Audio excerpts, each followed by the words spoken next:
நம்ம சாதாரணமாக குடிக்கக்கூடிய அந்த ஆல்கஹால் வந்து இட்ஸ் கால்ட் எத்தில் ஆல்கஹால். இந்த ஸ்பியூரியஸ் ஆல்கஹால் இல்லைன்னா இந்த கள்ளச்சாராயத்தின் ஒரு வித்தியாசத்தில் உள்ளது வந்துட்டு மெத்தில் ஆல்கஹால். இதுதான் main difference. Methyl alcohol is a very poisonous agent.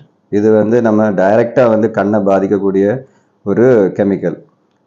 கண்ணில் இருக்கக்கூடிய ஒரு நரம்பு, அதாவது ஆப்டிக் நர்வ்னு சொல்லுவோம், அந்த நரம்பை வந்து டைரெக்டாக பாதிக்கனால கண் பார்வை நிறைய பேருக்கு இழக்க வாய்ப்பு உண்டு. சிலருக்கு அந்த கண் பார்வை குறைவாக இருக்கலாம். சிலர் வந்து கண் பார்வையை கம்ப்ளீட்டாக லூஸ் பண்ணுறதுக்கு வாய்ப்பு அதிகம்.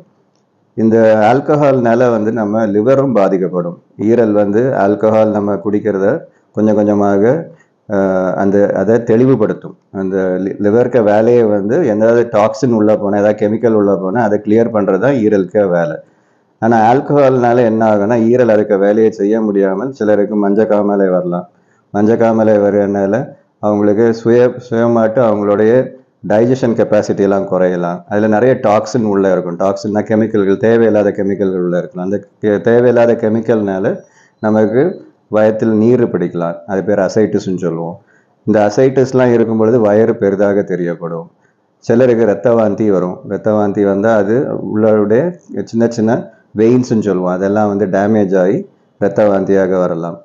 இதெல்லாம் இருக்கிறதால இந்த டாக்ஸின்னால ஈரல் பாதிக்கப்பட்ட மாதிரி கிட்னியும் பாதிப்பு அடையலாம். கிட்னி பாதிப்படைஞ்சால் நம்ம படிப்படியாக யூரினுடைய அமௌண்ட் வந்து குறைய வாய்ப்பு உண்டு.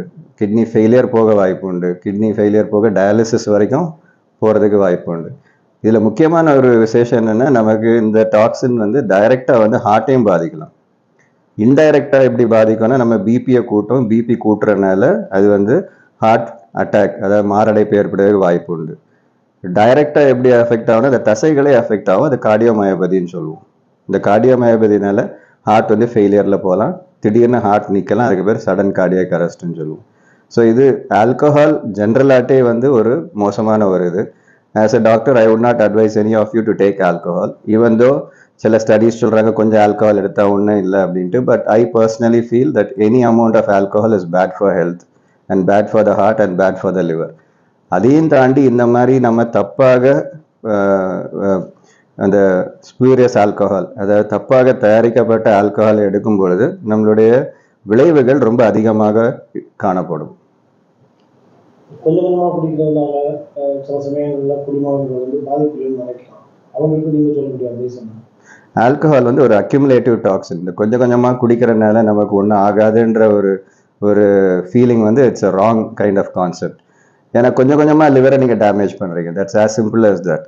நம்ம வந்து ஒரு நாளில் கொஞ்சம் குடிக்கிறோம், இன்னைக்கு 250 ml தான், நாளைக்கு 250 ml தான், இதெல்லாம் வந்து பெனிஃபிஷியல் டு த ஹார்ட் அப்படின்னு ஒரு ஸ்டடி சொல்லும். பட் அதுக்கு எதிராட்டு 10 ஸ்டடி இருக்குது which says alcohol is not good for the heart, not good for the liver. ஈரலுக்கும் நல்லது கிடையாது, ஹார்ட்டுக்கும் நல்லது கிடையாது. ஸோ ஓவரால் நான் என்ன சொல்வேன்னா, to avoid alcohol is the best. Simple. நீங்கள் கொஞ்சம் கொஞ்சமாக பாய்சன் எடுத்துக்கிட்டே இருக்கிறது மாதிரி கொஞ்சம் கொஞ்சமாக லிவர் கொஞ்சம் கொஞ்சமாக டேமேஜ் ஆகும். 2-3 வருடங்களில் அதனுடைய சிம்டம் தெரியும். மஞ்சக்காமலை ரொம்ப காமன். நிறைய பேஷண்ட்ஸ் அப்படி தான் வருவாங்க. அந்த நேரத்தில் அவங்க ஸ்டாப் பண்ணால் கூட அந்த ஆல்கஹாலுடைய விளைவுகள் நமக்கு நார்மல் ஆகும். This is about normal alcohol. But நம்ம இப்போ பேசிகிட்டு இருக்கிறது ஸ்பூரியஸ் ஆல்கஹால் வந்து ரொம்ப அதோட toxic, let us say 2 times more toxic than the normal alcohol and this can cause death. So நம்ம இந்த ஸ்பூரியஸ் ஆல்கஹால் எடுக்க தவிர்க்கிறதுக்கு நம்ம என்னெல்லாம் மக்களுக்கு நம்ம என்ன செய்யணுமோ, எந்த வழியில் நம்ம விழிப்புணர்வை கொண்டு வருவோமோ அது நல்லது. கொஞ்சமாக கொஞ்சமாக குடிக்கிறவங்களுக்கு உடல் பாதிப்பினுடைய அறிகுறி எப்படி தெரியும்? என்ன மாதிரி எல்லாம் இருக்கும்? ரொம்ப காமன். முதல்ல வந்து ஈரல் தான் ரொம்ப பாதிப்பு. யூஸ்வலாக அதில் தான் பேஷண்ட்ஸ் வருவாங்க. முதல்ல வந்துட்டு அவங்களுக்கு கண்ணெல்லாம் மஞ்சளாகும், யூரின் மஞ்சளாக போகும், வயிறு வீக்கமாக இருக்கும், சாப்பாடு சரியாக சேமிக்காது, எவ்வளோ சாப்பிட்டாலும் சாப்பிட்ட மாதிரி இருக்காது, வெயிட் போடாது, சிலருக்கு ரத்த வாந்தி வரும். இதெல்லாம் இருக்கும்பொழுது அவங்க முதல்ல வந்து பார்ப்பாங்க. இதையும் தாண்டி போக போக தான் நான் சொன்ன மாதிரி அடுத்தது கிட்னி, ஹார்ட்டு, ஒவ்வொரு ஆர்கனாக அஃபெக்ட் ஆகும். ஒரு லெவலில் ஹார்ட் ஃபெயிலியர் வரலாம், கிட்னி ஃபெயிலியர் வரலாம், லிவர் ஃபெயிலியர் வரலாம். லிவர் ஃபெயிலியர் வந்தால் லிவர் டிரான்ஸ்பிளான்ட் வரைக்கும் போக வேண்டியது இருக்கும். So I think you should avoid alcohol generally. And the concept that alcohol in a small amount is good for the heartன்றது debatable. எவ்வளோ தான் குறவு, எவ்வளோ கரெக்டு, வெஸ்டர்னர்ஸ்லாம் குடிக்கிறாங்கல்ல, நம்ம ஏன் குடிக்கக்கூடாது? See all that has to be avoided. General statement வந்து alcohol வந்து it's not good for our body as such.